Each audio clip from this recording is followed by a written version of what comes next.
Halo guys, lanjut lagi kita Battle to the Heaven.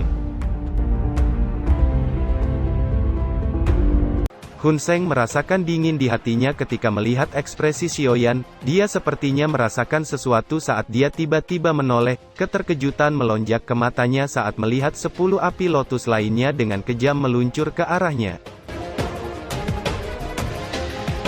10 api lotus yang meluncur dengan cepat akhirnya dengan keras menghantam Hun Seng di depan banyak tatapan terkejut. Bagaimana ini mungkin? Seru Hun Seng terkejut saat 10 api lotus menghantam tubuhnya hingga badai api yang sangat besar menyapu langit dan suhunya yang menakutkan menyebabkan tanah yang semula lembab mengering dan bahkan hancur. Selain beberapa doseng, tidak ada orang lain yang berani melangkah dalam jarak 10.000 kaki dari gunung jatuh. Seluruh pegunungan menjadi sunyi saat mereka menyaksikan badai api yang menyapu langit. Kepala Pavilion Junior ini luar biasa, posisi Tuan Penguasa di dataran tengah kemungkinan akan berubah, seru para panatua dan ahli dari beberapa faksi saat melihat Xiaoyan di langit. Keseriusan serta rasa hormat muncul di mata mereka, yang kuat selamanya akan dihormati di benua Doci ini. Banyak ahli dari aliansi Istana Langit mengungkapkan kegembiraan di wajah mereka, mata mereka dipenuhi dengan kebanggaan saat mereka menatap Xiaoyan di langit. Setelah pertempuran hari ini, statusnya sebagai pemimpin spiritual dari aliansi Istana Langit telah ditentukan. Di masa depan, Tuan dari Dataran Tengah adalah aliansi Istana Langit. Saya ingin lihat bagaimana kamu akan menjelaskan hal ini kepada ketua klan, kata Hun Mo mengayunkan tangannya dan melirik Hun Qian dengan wajah kusam. Orang yang terakhir tersenyum adalah pemenang sejati. Jika kita bahkan tidak memiliki kesabaran, klan Hun sudah lama menghilang dari dunia ini, kata Hun Qian dengan dingin melirik Hun Mo. Kalian semua bisa tersenyum, setelah rencana klan Hun dimulai. Aliansi Istana Langit akan benar-benar dimusnahkan, gumam Hun Qian dengan dingin. Badai api di langit akhirnya perlahan menyebar dan Hun Seng yang hangus melesat keluar dari badai dengan banyak luka besar di tubuhnya dan docinya benar-benar melemah. Ketua Sekte Jiwa terluka. Seru banyak ahli merasakan hati mereka menegang saat melihat Hun Seng dengan penampilan menyedihkan. Dari penampilannya, terlihat jelas bahwa dia tidak lagi memiliki kemampuan untuk bertarung membuat para ahli dari Sekte Jiwa yang telah menunggu keajaiban merasa benar-benar putus asa. Xiaoyan, saya tidak akan melupakan dendam ini, kata Hun Seng perlahan mendarat di tanah dengan lemah. Xiaoyan di langit dengan acuh tak acuh menatap dingin pada Hun Seng yang tiba-tiba mendarat. Kilatan dingin melintas di matanya saat melihat Hun Seng yang terluka. Karena kau telah dikalahkan, kau harus mati, kata Xiaoyan dengan niat membunuh melonjak di wajahnya. Tubuhnya melesat menuju Hun Seng di depan banyak tatapan tertegun. Xiaoyan, kamu berani, teriak Hun Mo dengan dingin. Xiaoyan benar-benar mengabaikan teriakan itu saat tubuhnya berkedip dan muncul di atas kepala Hun Seng dengan telapak tangannya yang akan menghancurkan kepala Hun Seng. Kengerian melonjak di mata Hun Seng saat melihat telapak tangan yang akan menghantam kepalanya. Xiaoyan, kamu mencari kematian, teriak Hun Qian seperti guntur yang tiba-tiba bergemuruh di samping telinga Xiaoyan tepat saat telapak tangannya akan menghancurkan kepala Hun Seng. Ruang di sekitar Xiaoyan menjadi terdistorsi ketika Hun Qian muncul di depannya dengan tinjunya yang akan menghantam dada Xiaoyan. Kilatan dingin melintas di mata Xiaoyan saat Hun Qian menyerang dengan tinjunya. Sebuah pikiran terlintas di benaknya dan Yiwa muncul di bahunya dan melambaikan tangan kecilnya membentuk banyak teratai api yang dengan cepat terbang ke depan dan bertabrakan keras dengan tinju Hun Qian menyebabkan gelombang api panas menyebar dengan cepat. Namun kekuatan tersisa dari tinju Hun Qian menembus gelombang api dan menghantam dada Xiaoyan sampai memuntahkan darah. Beruntung ada teratai api yang menghalanginya membuat tinju Hun Qian tidak fatal melukai Xiaoyan. Sementara itu telapak tangan Xiaoyan dengan kejam menghantam kepala Hun Seng hingga hancur dan meledak. Setelah itu Xiaoyan dengan cepat mundur. Kemarahan melintas di wajah Hun Qian ketika melihat kepala Hun Seng meledak. Bajingan, teriak Hun Qian dengan niat membunuh yang kejam muncul di matanya. Tangannya segera meraih ke kejauhan dan ruang tempat Xiaoyan menjadi mengeras. Di saat yang sama, Hun Qian melesat dan sekejap muncul tak jauh di depan Xiaoyan dengan kejam. Mata Xiaoyan menyeramkan saat menatap ke arah Hun Qian. Sebuah pikiran terlintas di benaknya dan lotus api penghancur mulai berkumpul di telapak tangannya. Hun Qian, kematian dan cedera tidak bisa dihindari selama pertempuran. Kamu tidak boleh melanggar aturan, kata Gunao yang tiba-tiba muncul di depan Xiaoyan tepat saat Xiaoyan akan melepaskan lotus api penghancur. Gunao, apa kamu benar-benar berniat menentang klan Hun? Kata Hun Qian dengan tajam. Hun Qian, tidak ada gunanya mengancamku, kata Gunao tersenyum tipis. Wajah Hun Qian nampak berkedut saat mendengar itu, dia tahu tidak mungkin membunuh Xiaoyan dengan Gunao yang menghalanginya dan hanya bisa menatap Xiaoyan dengan kejam. Xiaoyan, tidak mudah untuk membunuh anggota klan Hun, nasibmu pasti akan 100 kali lebih menyedihkan daripada Xiao Xuan di masa depan, kata Hun Qian dengan sinis. Pada saat itu, aku pasti akan meladenin kalian, kata Xiaoyan tersenyum dingin. Itu bukan pertama kalinya dia mendengar kata-kata mengancam seperti itu dari klan Hun. Aliansi Istana Langit akan dimusnahkan di masa depan, kata Hun Qian mengayunkan tangannya dengan dingin sebelum berbalik dan bergegas ke tempat mayat Hun Seng. Kabut hitam melonjak dari tangannya dan menyerap jiwa Hun Seng yang hancur di dalam kabut hitam sebelum mendarat di tanah dengan ekspresi gelap. Setelah itu tubuhnya melesat keluar dari pegunungan jatuh. Hun Mo dan sekelompok besar lainnya segera mengikuti di belakangnya.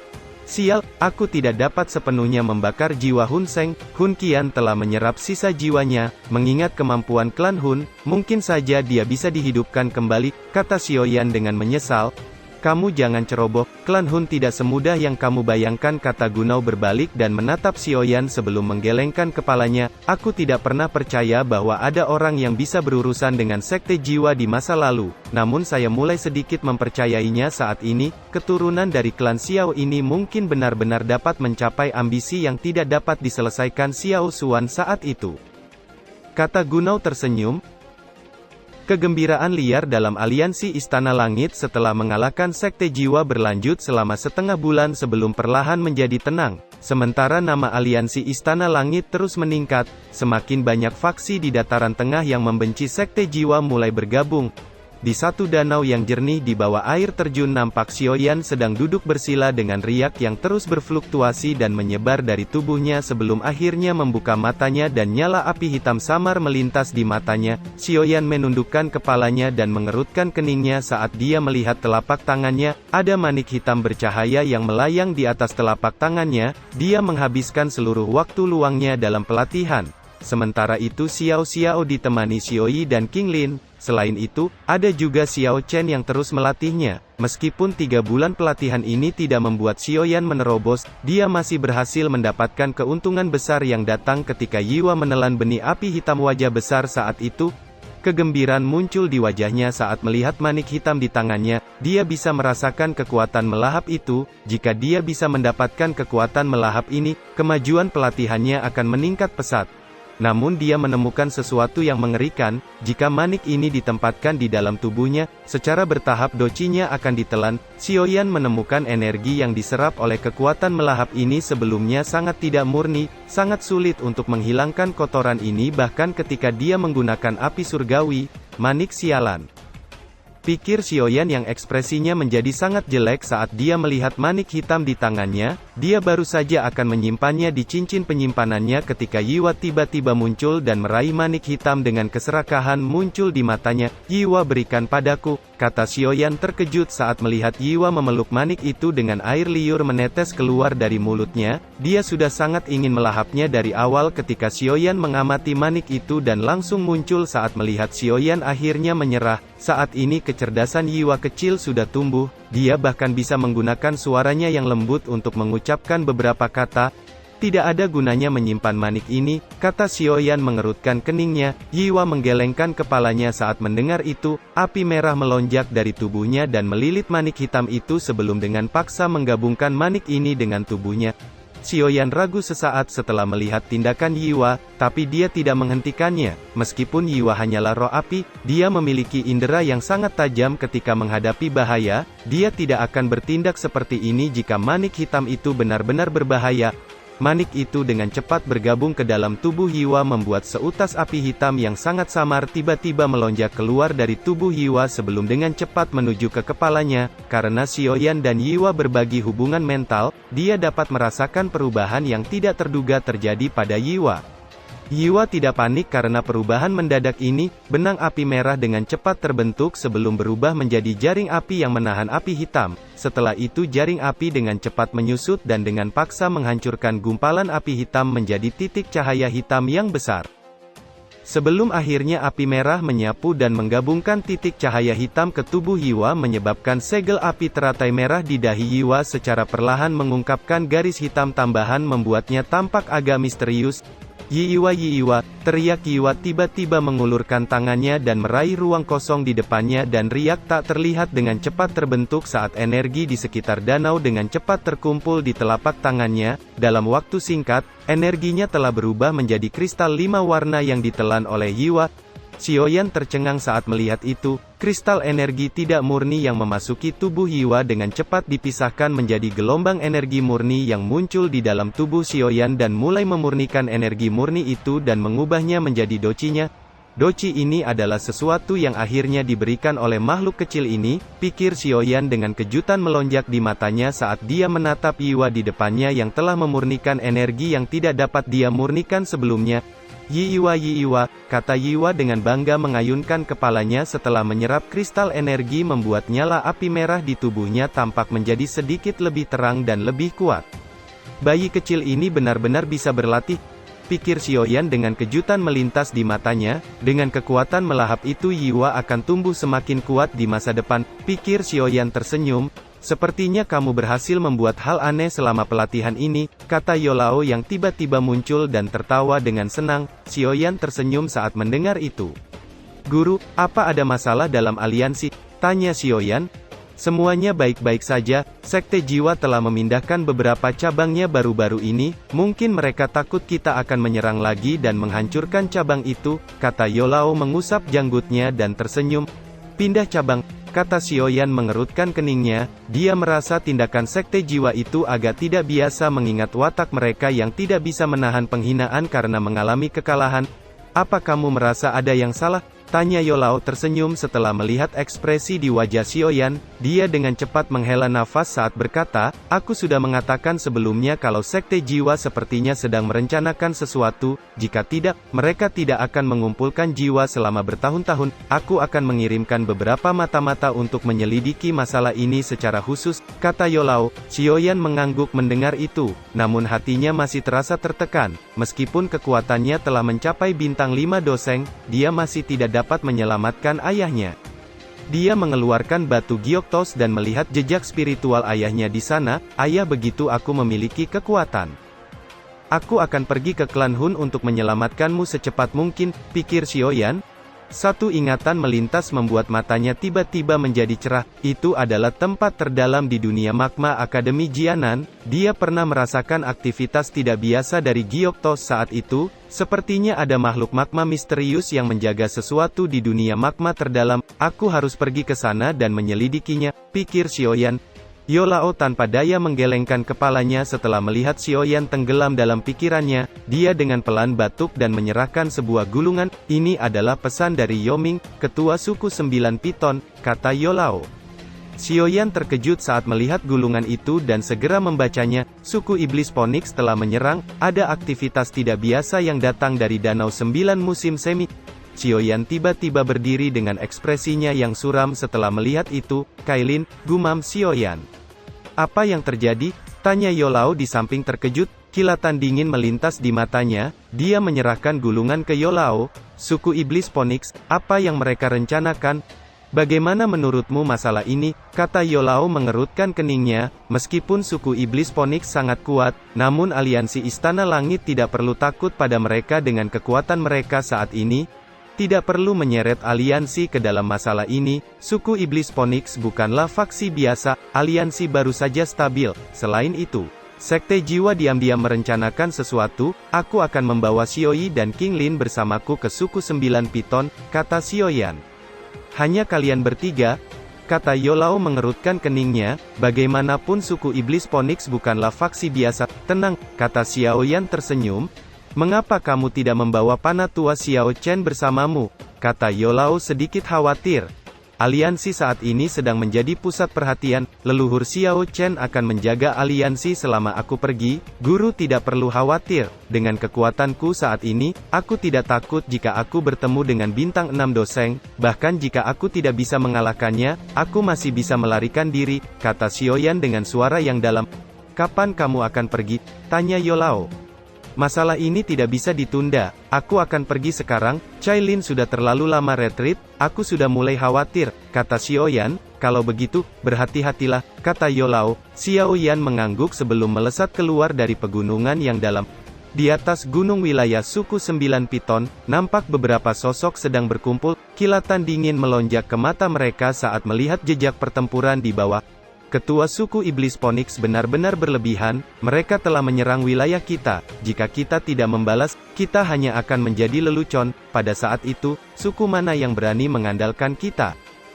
Kata Panatua Mo dari suku 9 Piton dengan marah. Beberapa yang lain segera mengangguk setuju saat mendengar itu. Panatua Mo, masalah ini tidak sesederhana itu. Ketua suku Iblis Phoenix secara pribadi telah memimpin pasukan selama ini. Orang tua itu memiliki kekuatan bintang 5 doseng. Siapa di antara kita yang bisa menandinginya? Kata Panatua Nuo mengerutkan keningnya.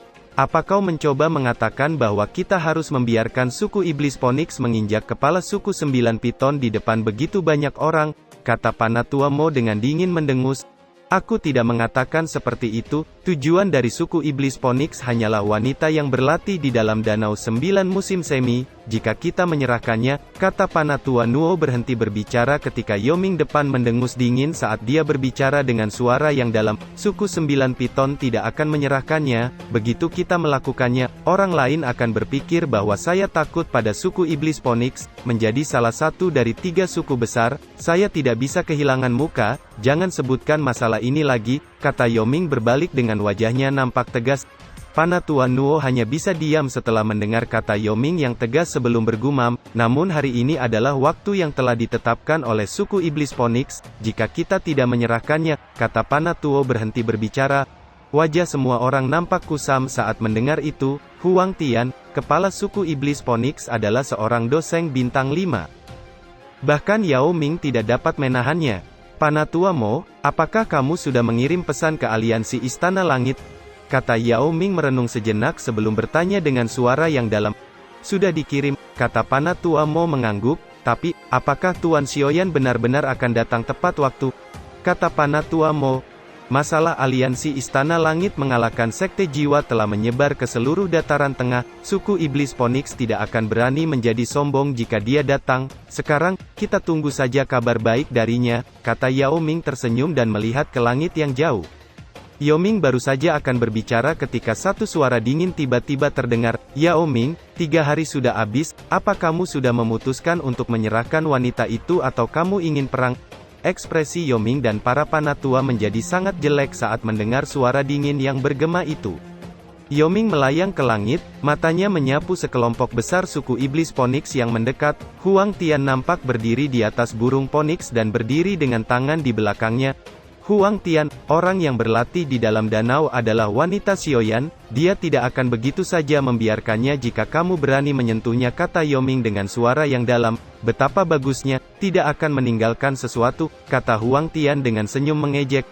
Xiaoyan menculik anakku dan mengancamku, dia bahkan memiliki sayap suku Iblis Phoenix, orang ini sudah menjadi musuhku sejak lama. Menurutmu apakah raja ini akan peduli tentang itu? Kata Huang Tian tersenyum dingin. Yoming mengerutkan keningnya, tampaknya setan tua ini benar-benar ingin menangkap Cailin. Saya akan memberimu sedikit waktu lagi untuk menjawab, kata Huang Tian memandang Yao Ming dengan acuh tak acuh. Waktu 1 menit berlalu dengan cepat, namun, ekspresi Yao Ming tetap suram, dia tidak menunjukkan tanda-tanda akan menyerahkan Cailin. Huang Tian membuka matanya setelah detik terakhir berlalu, kilatan dingin melonjak di matanya saat dia berbicara, karena Xiaoyan berani mengancamku dengan menangkap putraku, aku akan melakukan hal yang sama padanya dan menangkap wanitanya sebelum memutuskan apa yang harus dilakukan, kata Huang Tian tersenyum dingin.